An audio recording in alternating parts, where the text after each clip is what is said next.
Book cover design. I think the book cover design is so important and ultimately what readers see first when they're choosing your book. When a book is sat on a shelf in a bookshop, what instantly draws your attention to it? What makes it alluring enough to pick up? And what makes it stand out? The same as if you're trawling through books on Amazon or any other online site. I think the designs also reflect the author. By this, I mean take a look at somebody like Colleen Hoover. They have all been redesigned and a lot of them have flowers of varying types on them. All Your Perfects has a daisy. It Ends With Us and November 9th also have pink flowers, and so does Maybe Now. Some of her others have other images, but they're also very clear and the writing is extremely legible. Richard Osman, on the other hand, has a very simplistic and distinct design. They all have a minimalist, cream white background.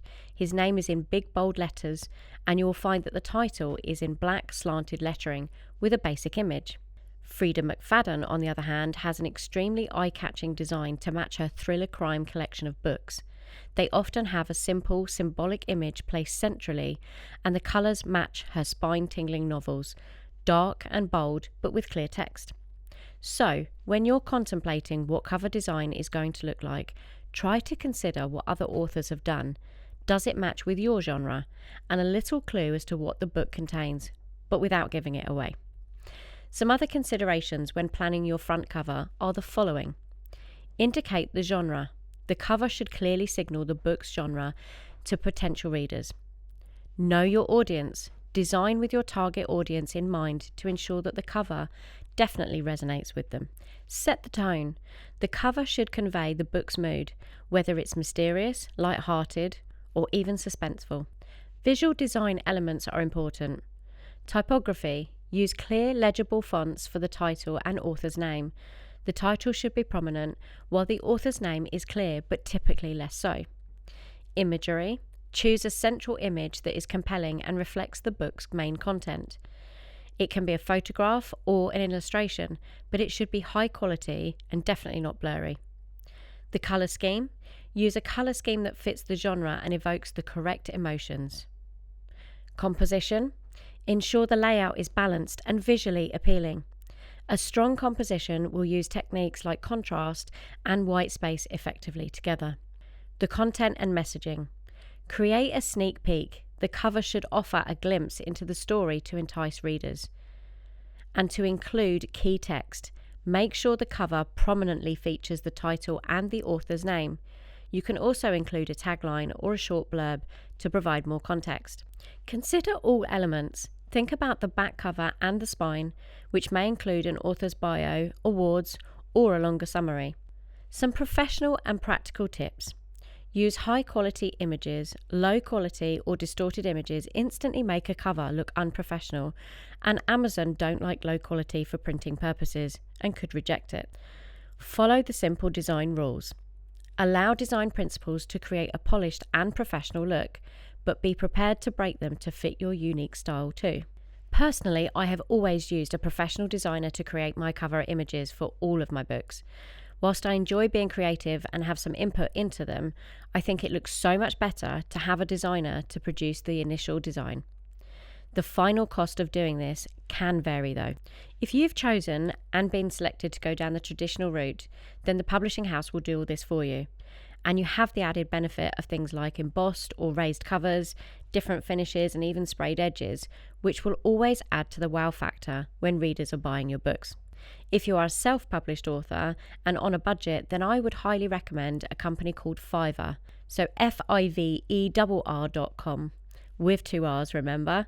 Their website lists a wide variety of outsourced specialists that you can pay, and they will produce your content for you, from graphic designers to proofreaders, website designers, and a lot more.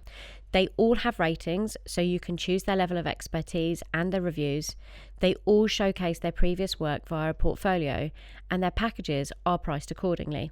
You pay up front for their work, but your money is held with Fiverr, and they only get paid once they've completed the job. You must sign it off, and you're happy with the results, so it's quite trusted and legitimate. I've used the same designer time and time again because she's quick, professional, and I like her style of design work. I would say that prices range anywhere from £50 right up to between £300 and £500. I've tended to go with a designer that is right in the middle of this range, but I'm always extremely happy with the final result. I think it's also so important and such a time saver when you come to uploading your cover design into Amazon KDP. Using a professional means that they can make slight adjustments should you need to change margins later on in the day. In my honest opinion, I would recommend looking at other authors' front covers. Choose the type that you really like and is familiar with your genre of book, and give your designer a few ideas and examples for them to create your final masterpiece. I would also recommend getting your cover design underway and completed before you finish your book so that you can use it as an advertising mechanism. You now have an image to promote to your social media following and announce a release date. It gives you a date to aim for, make it realistic of course, the option to set any pre-orders. This is especially useful if you want to start building an idea of exactly how many people want to buy your book in advance, and it also spurs you to hit that looming deadline.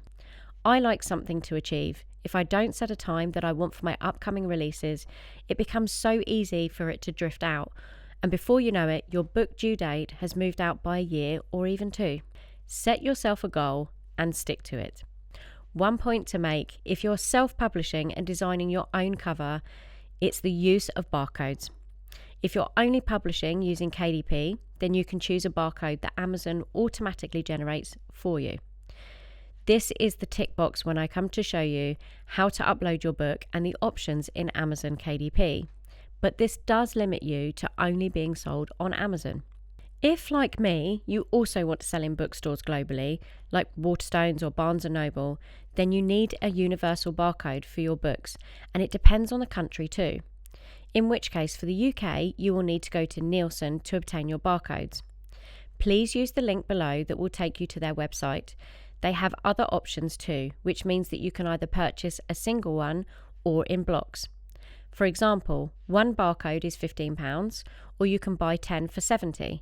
But remember, you will need one for every title and type of book. For example, paperback, ebook, hardback, etc. So I always tend to buy them in blocks. Also try to note which book you have allocated to which barcode. It is so much easier to reference them later on down the line.